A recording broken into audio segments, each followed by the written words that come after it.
What is the station rotation blended learning model? One of the most popular blended learning models is the station rotation model. The station rotation model allows students to work in small learning communities. The small groups of students rotate through a series of stations.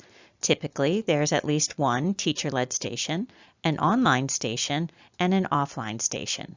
Teacher-led stations allow for differentiated, direct instruction targeted to meet student needs. Online stations leverage technology.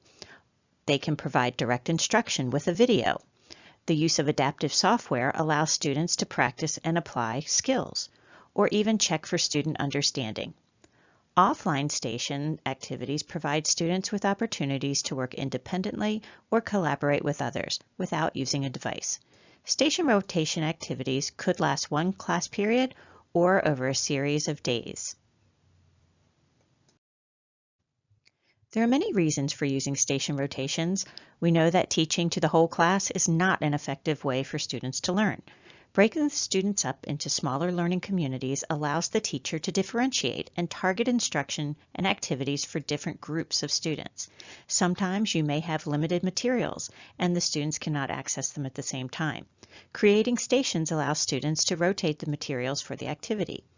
Rotations can also provide students with a structured time to work independently or collaborate.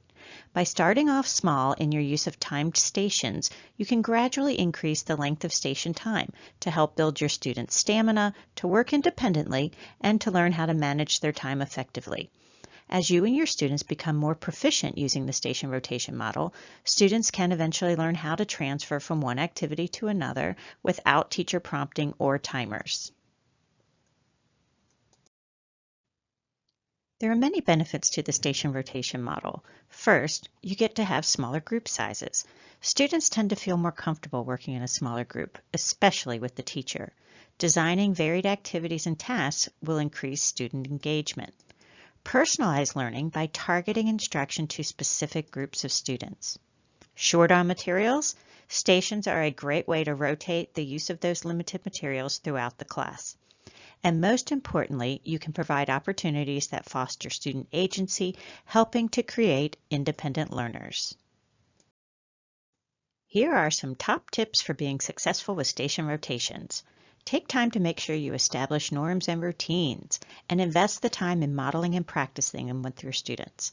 Try posting them in the room and revisit and revise them as needed throughout the year. To make transition time smoother and increase student time on task, develop management and unstuck strategies to promote independence and problem solving. Introduce new activities and digital tools with your students and give them time to practice before sending them off on their own. Have protocols in place for students who may be off task or just having a bad day. One idea might be to have a designated area for them to work. Another tip is to enlist student helpers who can help answer questions and troubleshoot devices, giving you more time with your students. Make the most of your time and use a timer that's visible for all. Utilize your class time by having written instructions at the station activity instead of trying to explain them to the whole group. Print out instructions for offline activities that students can do independently. For online instructions, utilize Schoology, HyperDocs, or QR codes. Picture cues and pre-made video or audio directions can be especially helpful for all students. Put a next step protocol in place for early finishers and those who do not finish. Mix things up, your small groups and the kinds of activities you're doing. This includes your teacher-led station. Besides providing direct instruction, use it as an opportunity to give students real-time feedback, conference, small group discussion, guided practice, or assessment. Mix your groups up too. Try mixed group abilities or interest-based groups. Remember, start small. Begin by doing 2 stations a couple times a week for a short amount of time. Start with a teacher-led station and an online or offline station that students can do independently. As you and your students begin to feel comfortable, you can increase the time spent at each station and the number of rotations. Remember, this is a progression and it happens over time. Most importantly, give yourself grace and permission not to grade everything.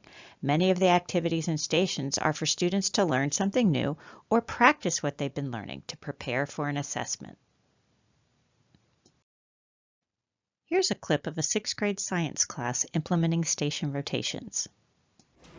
We have jobs to do when we get into our stations, right?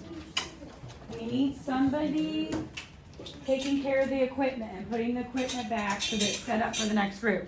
So I have the materials master, all right, fetch and return, organize, clean up, and make sure you reset in the 6 minutes. So you can do that the last 2 minutes. So if you're reading, go ahead. Discuss your job role.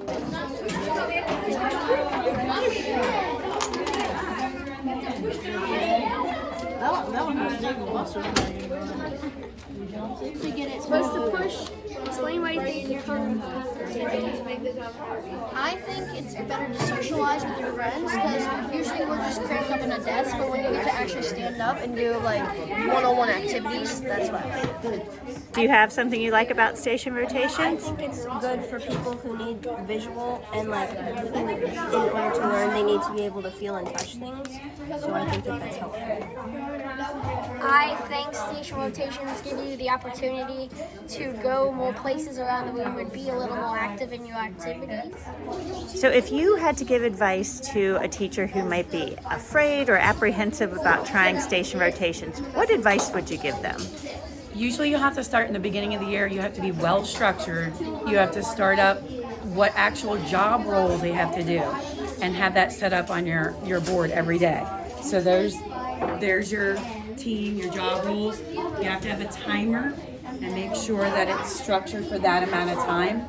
And sometimes you may have to manipulate the time depending on the class.